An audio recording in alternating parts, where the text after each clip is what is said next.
Hello, welcome to another episode of the News Hour on Metro TV. I am Emmanuel Oladipo. First, listen to the following headlines.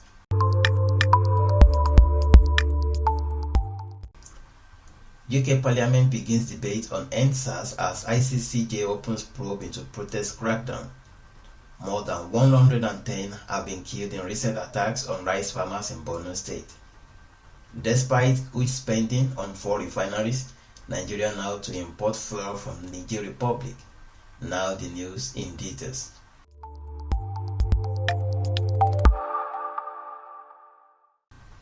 The United Kingdom Parliament has now commenced its probe into the petition to sanction Nigerian government over alleged human rights abuses during the Endsars protests that swept across the country in the month of October 2020. This development was confirmed at the recent Parliament proceedings, where a representative of James Doddridge, UK Minister of Africa, was briefing Parliament on the matter, of which more than 200,000 people have signed a petition asking the United Kingdom to sanction Nigerian government for its alleged clampdown on the rights of peaceful protesters over the Endsars movement. The signed petition was first raised by Teresa Villiers, Member of Parliament for Chipping Barnet. Meanwhile, the UK had revealed that it was reviewing all evidences regarding the petition, which accused the Nigerian government and the police of violating the rights of agitators against police brutality. In the petition, the signings are asking the UK to implement sanctions that will provide accountability for and be a deterrent to anyone involved in violations of human rights, of which Villiers said that the UK sanction regime gives the country a powerful new tool to hold to account perpetrators of serious human rights violations and abuses, asserting, quote, "This petition is being prompted by the disturbing event in Nigeria in recent weeks. The SARS unit has a deeply controversial reputation. Reports of violence and human rights abuses by SARS date back to several years, but these latest protests follow a video in October which many believe shows a man being killed by SARS officers," unquote. Villiers added that the shooting at Lagos Lekki toll gate was the last straw for many and that it has raised concerns of human rights violations. This petition has been prompted by the disturbing events in Nigeria over recent weeks. There have been widespread protests regarding the activities of the Special Anti-Robbery Squad of the Nigerian police, known as SARS. This unit has a deeply controversial reputation, and the hashtag Endsars started to appear prominently on social media back in 2017.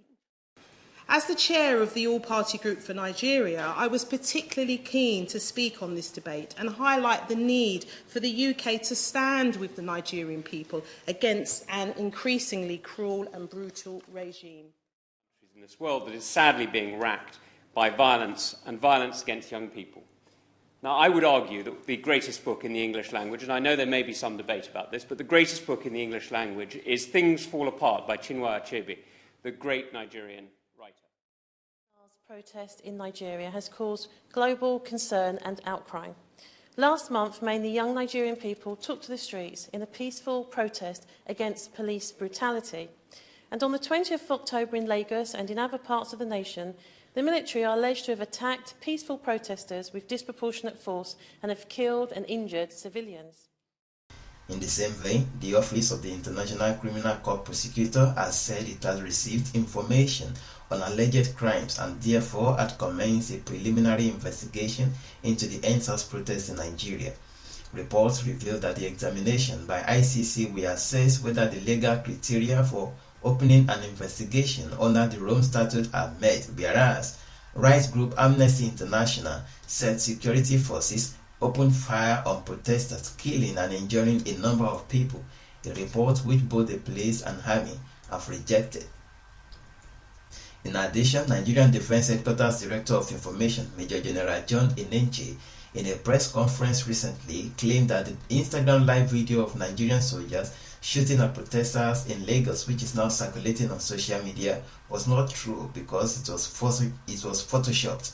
I even got analysts, people that have analyzed the various videos that were cropped, that what we call it, that were Photoshop put together. If not because I'm not permitted, I would have forwarded it to the account. According to him, quote, "This video were cropped and photoshopped. If not that I am not permitted, I will have forwarded it to you. Up to this morning, I got analysts to analyze the video and they said it was cropped and put together," unquote. Meanwhile, CNN, while reporting the Lekki Tollgate massacre to debunk claims of the Nigerian government and security forces, had published video evidences showing that Nigerian soldiers were actually shooting at peaceful protesters, generating a threatening reaction of sanctions from the Nigerian government against the CNN.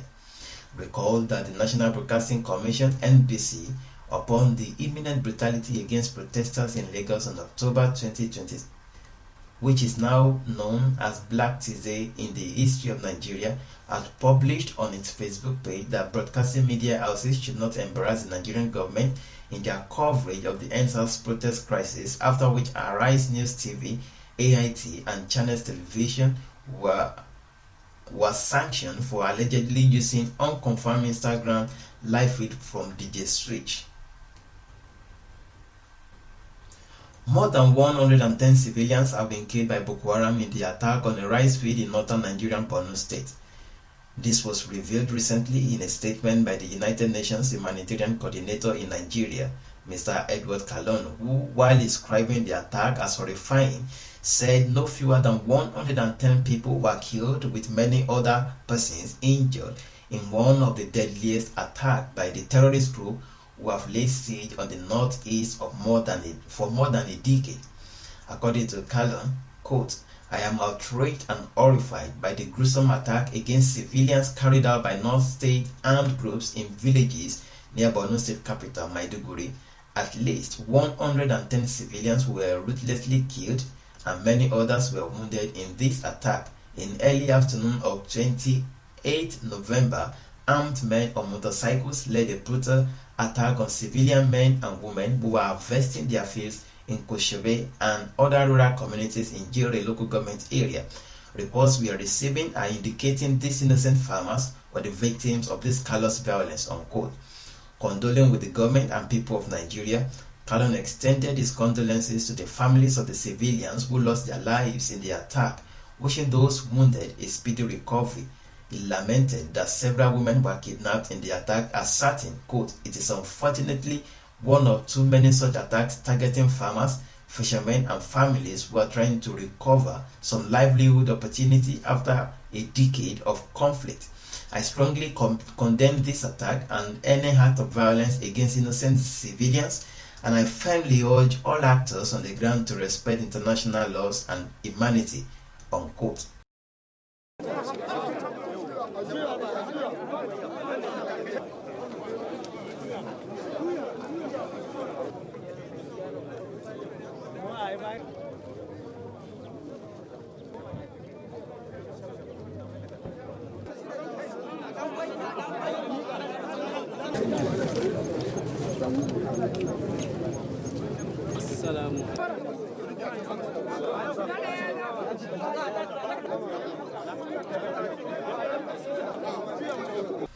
Meanwhile, the Borno State Governor, Professor Babagana Zulum, has been briefed that the death toll of rice farmers slaughtered at a massive rice plantation in Kashebe village by suspected Boko Haram members may rise above the 43 corpses buried recently.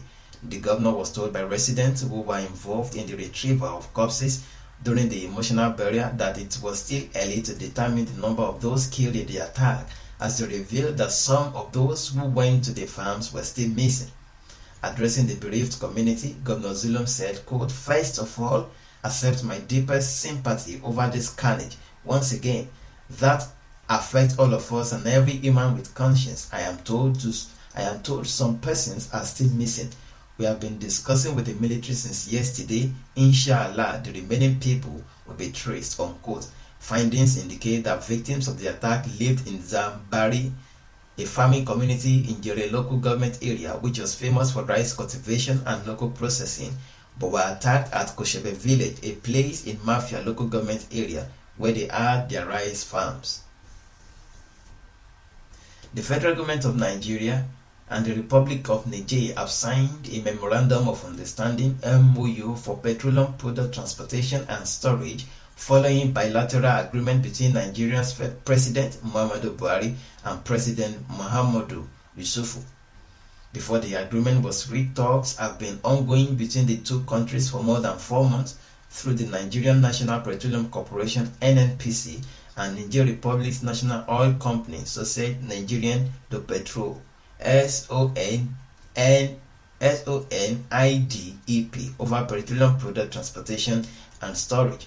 Reports are saying that Niger Republic's Suras refinery in Zinda, which is 260 kilometers from the Nigerian border, has installed refinery capacity of 20,000 barrels per day, of which Niger's total domestic requirement is about 5,000 barrels per day, leaving a surplus of 15,000 barrels per day.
$445,000 capacity refineries, co-location of refineries and creation of new greenfield refineries will be impossible, insisting that the country will only become a net exporter of petroleum products.